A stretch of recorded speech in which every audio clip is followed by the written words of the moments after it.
Jangan-jangan obat yang diminum ataupun obat yang diinjeksikan tidak sampai kepada kartilago. Tapi ini masih perlu pembuktian-pembuktian ilmiah. Yang dulu harus dioperasi, mudah-mudahan nanti akan bisa diterapi dengan menggunakan stem cell dan produk metabolitnya ini. Membandingkan antara sekretum stem cell dengan obat standar asam hyaluronik, ternyata dibandingkan itu lebih baik yang sekretum stem cell gitu.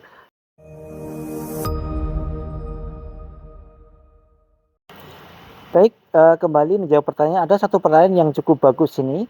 Dokter, apakah stem cell bisa dipakai untuk osteoartritis dan pemberiannya apakah harus injeksi intraartikuler atau bisa lewat sistemik gitu? Baik, ini pertanyaan yang sangat baik sekali ya. Ya. Jadi sekarang ini sudah mulai banyak penelitian-penelitian tentang penggunaan stem cell untuk osteoartritis ya. Tetapi hampir semuanya dilakukan secara injeksi intraartikuler. Kenapa?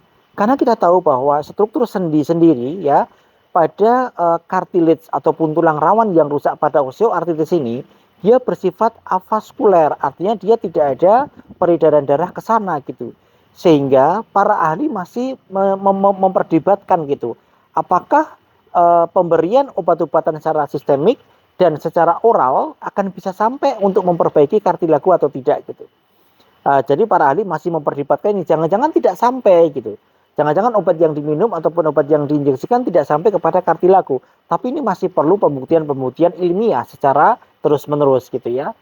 Maka yang disarankan dan dilakukan oleh para ahli saat ini adalah menggunakan injeksi intraartikuler ya. Tentu dengan menggunakan stem cell, entah itu ditanam langsung pada kartilagonya, cartilage-nya, atau menggunakan produk-produknya seperti sekretum misalnya yang disuntikan intraartikuler gitu ya. Ini ada beberapa metode ataupun cara.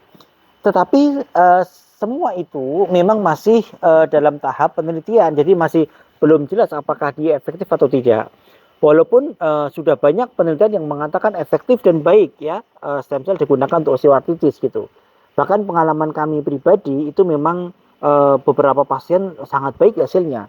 Bahkan ada satu profesor di Palembang yang meneliti membandingkan antara sekretum stem cell dengan obat standar asam hyaluronik. Ternyata dibandingkan itu lebih baik yang sekretum stem cell gitu.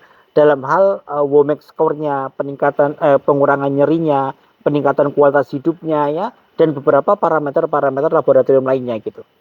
Ini artinya bahwa stem cell ini ada harapan besar untuk bisa dilakukan untuk menyembuhkan ataupun memperbaiki kondisi osteoartritis, terutama perbaikan pada kartilagonya, pada tulang rawannya gitu.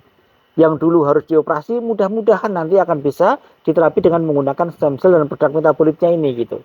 Jadi jawabannya tetap kami selalu sampaikan kalau ada pertanyaan tentang stem cell selalu mengatakan masih dalam clinical trial, masih dalam trial dan percobaan-percobaan, sehingga masih dibutuhkan dari tangan-tangan dokter yang lain untuk bersama-sama kita melakukan penelitian tentang stem cell pada osteoartritis ini.